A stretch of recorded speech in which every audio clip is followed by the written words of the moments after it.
Hola amigos. Bienvenidos a mi canal. En este video les traigo la vida y peripecias de Lambert Simnel.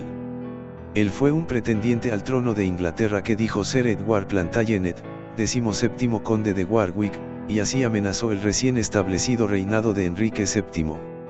Simnel se convirtió en la figura decorativa de una rebelión de la Casa de York organizada por John de la Pole, conde de Lincoln. La rebelión fue aplastada en 1487 y Simnel fue indultado debido a su tierna edad y, a partir de entonces, la Casa Real lo empleó para estar a cargo del asador en la cocina y, más tarde, como cetrero. Antes de continuar con la historia, quisiera enviar un saludo y agradecimiento a los 10 nuevos suscriptores del canal. Siguiendo con el video. La investigación moderna no ha agregado nada a la escasa información proporcionada por los primeros escritores con respecto a ese extraño accidente de estado, la rebelión que tuvo lugar en el segundo año del reinado de Enrique a favor de Lambert Simnel. Pero las circunstancias de las que surgió esa rebelión son bastante claras. El rey todavía acababa de ganar su corona, pero varios miembros del partido de York todavía estaban insatisfechos. Tanto misterio rodeaba el destino de los hijos de Eduardo IV que prevalecían los rumores vanos de que uno, o los dos, todavía estaban vivos. El encarcelamiento en la torre de otro heredero de los York, el conde de Warwick, despertó sospechas de que el rey le daría muerte, e incluso se difundió el rumor de que efectivamente el conde había escapado.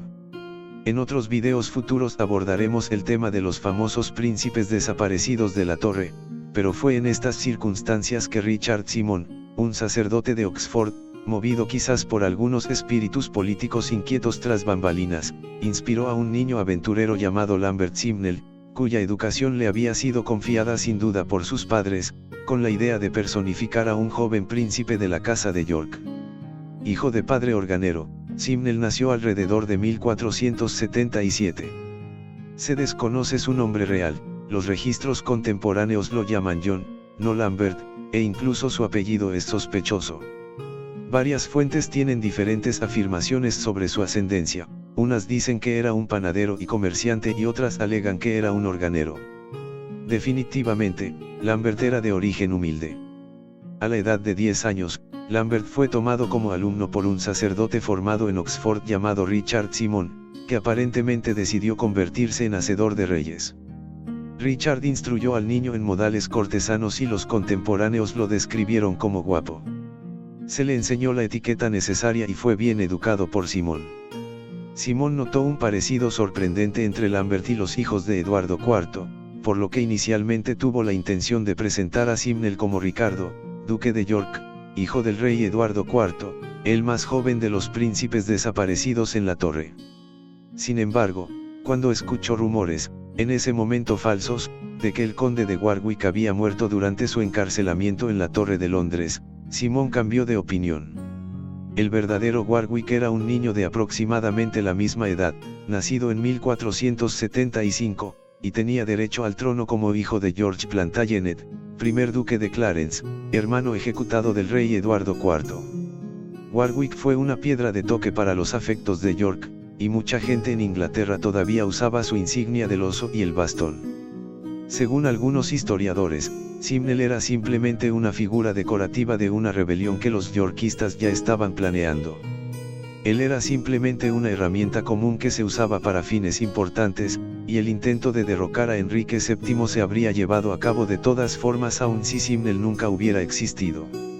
Los líderes de York estaban decididos a impulsar seriamente el levantamiento de su partido en Inglaterra con el apoyo de la mayor fuerza posible desde el exterior. Simón difundió el rumor de que el conde de Warwick en realidad había escapado de la torre y estaba bajo su tutela. Él obtuvo algo de apoyo de los yorkistas. Llevó a Simnel a Irlanda, donde todavía había apoyo para la causa de York, y lo presentó al jefe del gobierno irlandés, el conde de Kildare. Kildare estaba dispuesto a apoyar la historia e invadir Inglaterra para derrocar al rey Enrique.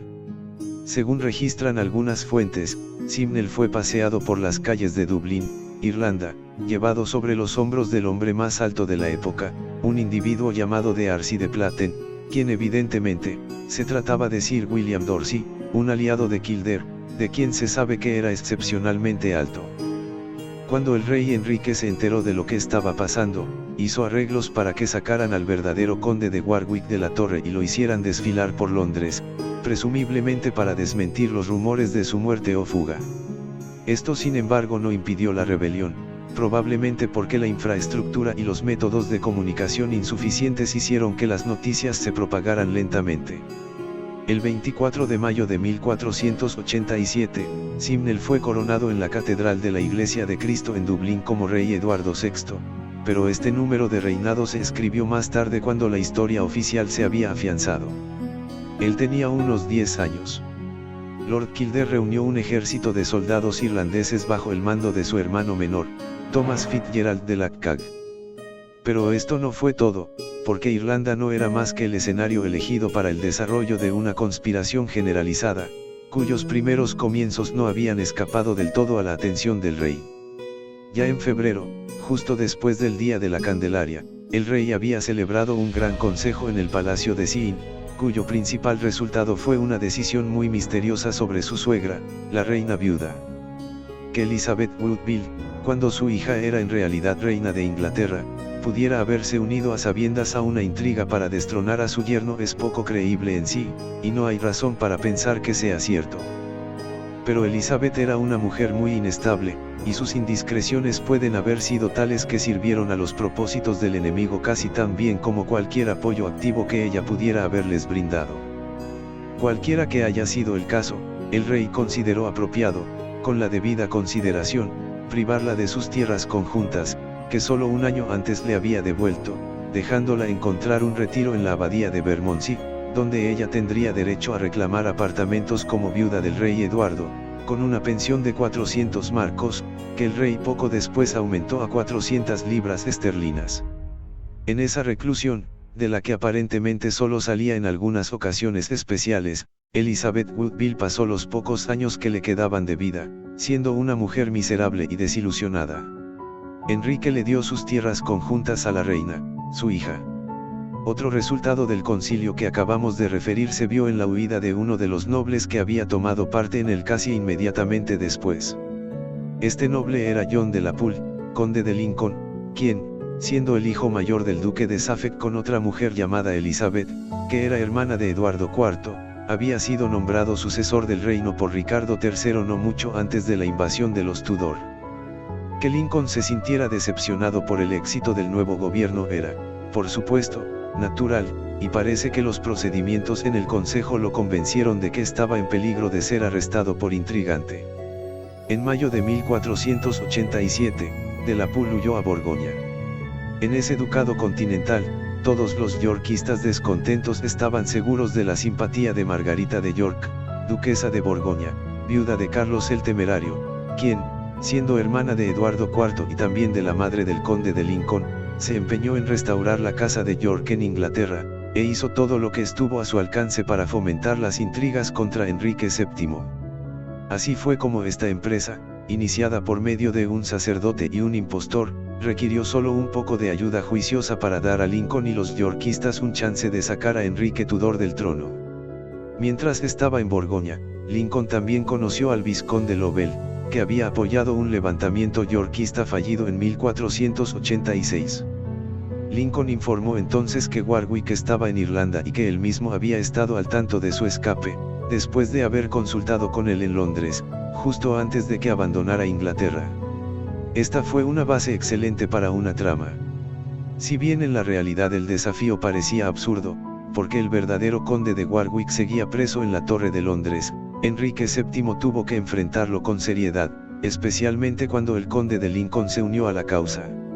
Si Enrique perdía el control de su nobleza principal, su oportunidad de mantener su corona era bastante limitada y como mínimo se reiniciaría la Guerra de las Rosas.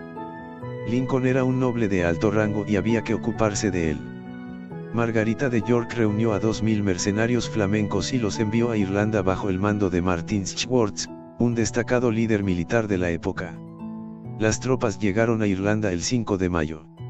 El rey Enrique fue informado de esto y comenzó a reunir tropas. Enrique tenía un enfoque inusual de lo que era potencialmente un problema grave. Sin saber cuántos de los nobles apoyaban a Lincoln, el rey perdonó a rebeldes conocidos como Thomas Broughton. La lógica detrás de esto era poner a los ex rebeldes de su lado. Más adelante sabremos si esta táctica resultó exitosa o no. El 5 de junio de 1487, el ejército de Simnel y Lincoln, principalmente tropas flamencas e irlandesas, desembarcó en Piel Island en el área de Fernis de Lancashire y se les unieron algunos partidarios ingleses. Sin embargo, la mayoría de los nobles locales, con la excepción de Sir Thomas Broughton, no se unieron a ellos. Los lugareños sospechaban de los soldados irlandeses que acompañaban a Lincoln y no se unieron a su causa. Los locales estaban igualmente preocupados por otra guerra civil que comenzaría con toda la dislocación de la vida que eso habría causado.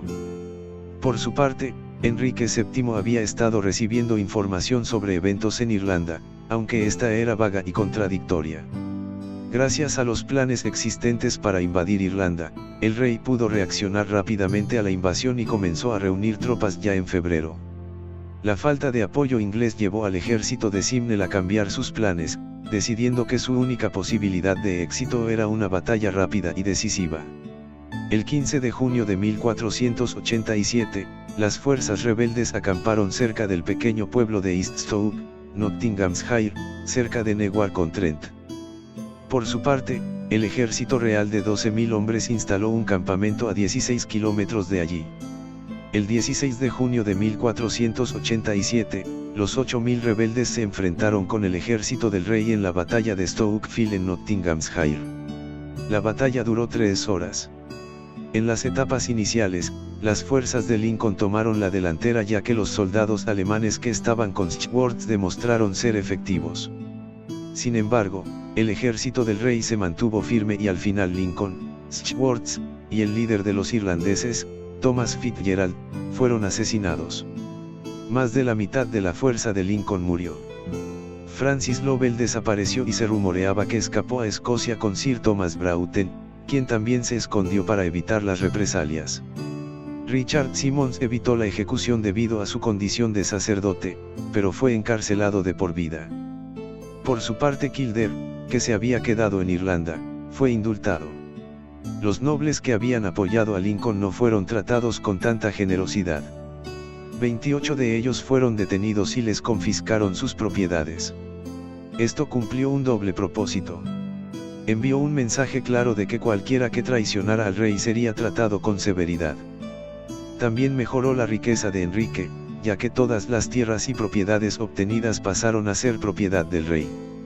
El rey Enrique perdonó al joven Simnel, probablemente porque reconoció que el niño había sido simplemente un títere en manos de adultos, y lo puso a trabajar en la cocina real como volteador de horno. Cuando creció, se hizo cetrero. Casi no se conoce información sobre su vida posterior. Simnel murió algún tiempo después de 1534. Él parece haberse casado, ya que probablemente sea el padre de Richard Simnel, un canónigo del priorato de Sanos y Tenessex durante el reinado de Enrique VIII. Lambert Simnel le presentó a Enrique VII el primer gran desafío de su reinado. Este niño de 10 años fue utilizado por otros para reafirmar el derecho al trono de la Casa de York.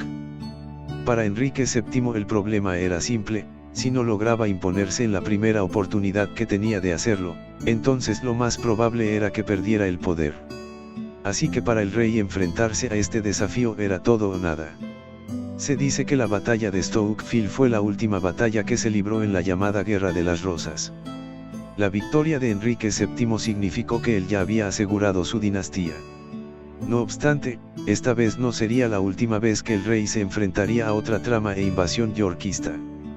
Bueno amigos, hasta aquí este video sobre el personaje de Lambert Simnel y la conspiración yorkista que ayudó a fomentar. Espero que les haya gustado. Y espero por sus comentarios y sugerencias también.